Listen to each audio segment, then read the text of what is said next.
Dear beautiful people, today I want to talk to you about why struggle or effort is unnecessary when it comes to spiritual realization.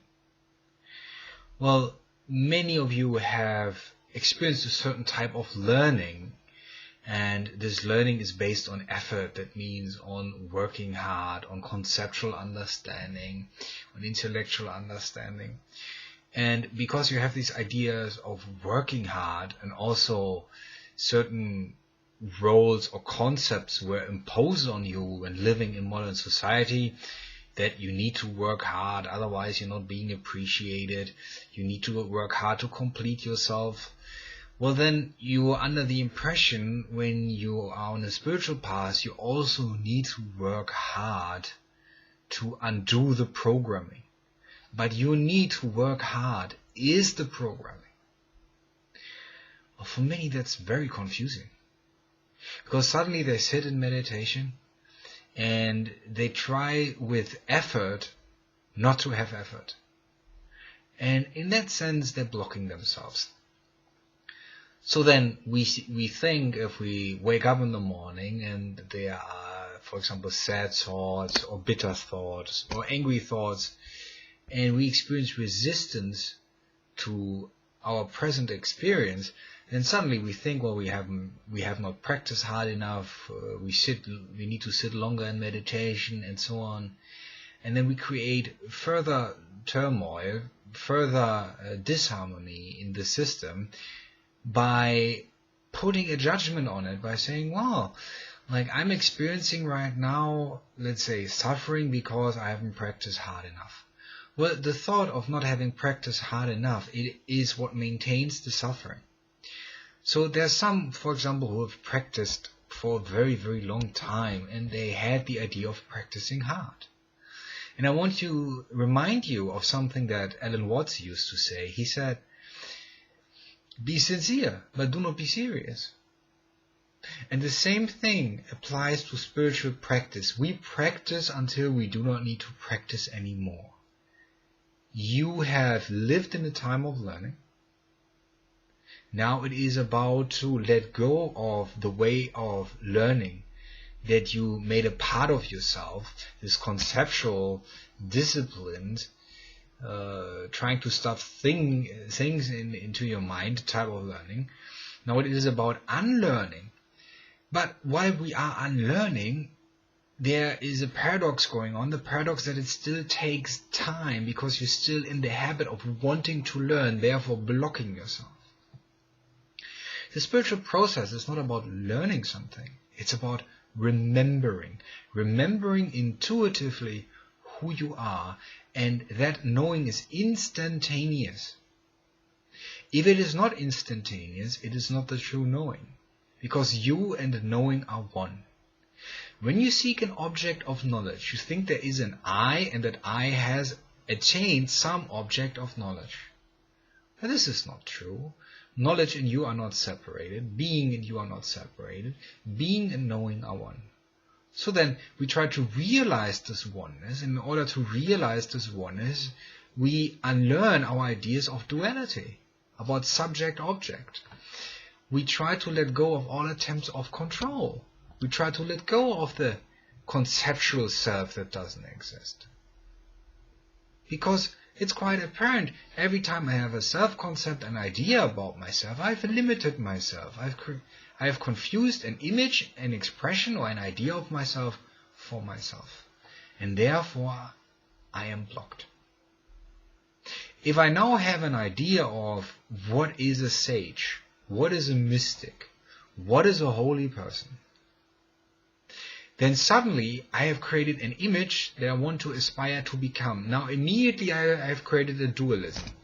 I have created the idea of I am not enough, and there's an image that I need to achieve. Now I'm in resistance to myself. And the psychological suffering begins. The beating oneself up. You not sit long enough in meditation that you don't have the successes that you require. But the gate to the timeless you is love. So in that sense, when you have ideas of not enough, this is the old fearful belief system that you need to surrender. that you need to surrender the idea that you need to sit in Zazen for 30 years in order to have some sort of realization. This is the limited self. That you think you're not worthy of awakening, that you're not worthy of returning home without having to go through struggle and suffering. Therefore you create more struggle and suffering. Realization is effortless. Once you had realization, well, then you know. You know it directly, and it doesn't require any effort. Sometimes when we lose ourselves through further illusion because there's some blind spot that we weren't aware of, and then something in your conditioning is triggered, and the limited self reincarnates itself for a brief time, and then time happens again. Yeah? Then in that sense you experience time, not the timeless. Now suddenly you might just have a memory of how it was to be awake. But that memory is also not the true awakening. It's just a memory of being awake. And then we try to attain that memory again by trying to emulate it. But it cannot be emulated because being awake is effortless. So then it's again about surrendering all ideas about ourselves. And interestingly, when we love ourselves completely, let's say when you love the angers, the frustrations, the sadness, as well as the joy, the peace, when you love all experiences, you do not discriminate between those experiences anymore, then awakening is naturally occurring. But the moment I think that anger or sadness or fear separates me from my awakening, this is true, in that sense, true separation created. Well, separation is never true. So I got to be careful how I use the words here. Separation is an illusion, but in that moment I have invested in that illusion by having a belief. Well, if I'm experiencing, for example, anger or fear, that this separates me from who I am. This is not true. The thought that anger and fear separates you from who you are is what separates you from who you are. But not truly. You're just under the impression of separation. So once you accept all those feelings within you and let go of the idea of becoming a perfect being, you realize yourself as a perfect being, instantaneously, effortlessly. And sometimes people sit for years in meditation until they have this experience, when they let go of all the programming, all the conditioning, and they suddenly allow themselves to be themselves totally, not exercising any effort anymore. And then awakening happens. And that awakening is without definitions. When the no mind arises, when the state of samadhi arises, there is no person left, there is no psyche left, there is no time left. There's just this moment, and this moment includes all. And when I don't have thought, there's no resistance, there's no conceptual barrier. There is no I begin here and end there and something else begins there. Everything is seamlessly connected, and in the no mind, where there are no borders, this is realized and love is total.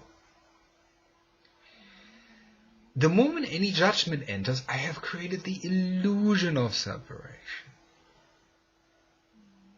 Now, if I have a memory of a little bit of an awakened state, now suddenly I judge myself for the experience of judgment. And create further turmoil, and create further distress.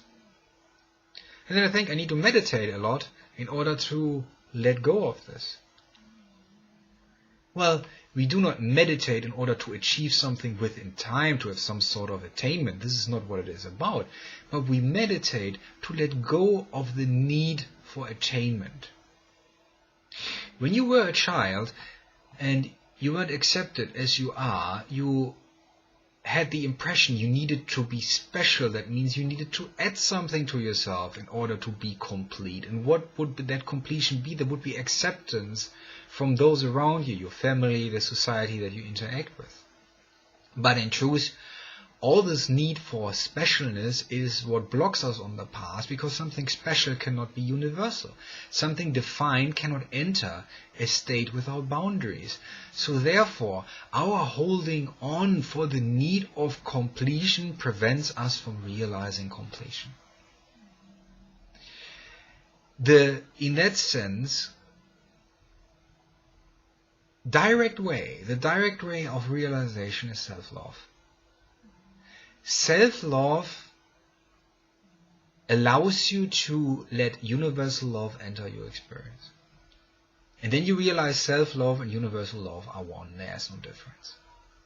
So as long as you have ideas of not being worthy enough, as long as you attach to a sense of guilt or shame, you will exert a lot of effort and exhaust yourself. And often this exhaustion leads to surrender and then to an ego death experience.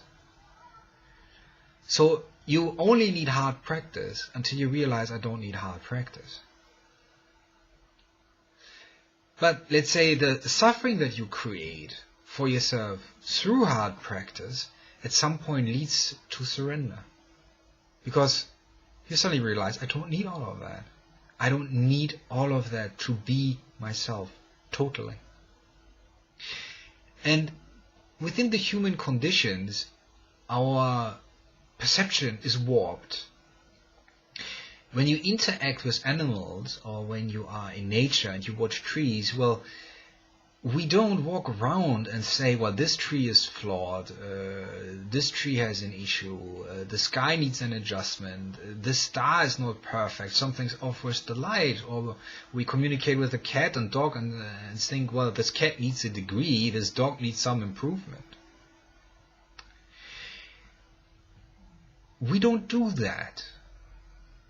Most of us at least don't do that when it comes to what we experience in nature. We make nature something other than human, and we say, well, within the human experience we're flawed, we're guilty, we're this, we're that. But this is the fear programming. This is the idea of not being enough. So many Zen students feel so guilty about wanting to be special, because they know they need to surrender the specialness in order to realize themselves. And the more they try not to be special, they act special towards their teacher. And the teacher points it out, you're making yourself special, you're making yourself suffer. And the guilt arises, and they make themselves more miserable, until the point where they finally surrender the need for specialness and realize, wow, in a state of love, there is perfection. In a state of love, I can surrender all need for specialness. Then you realize yourself as who you are.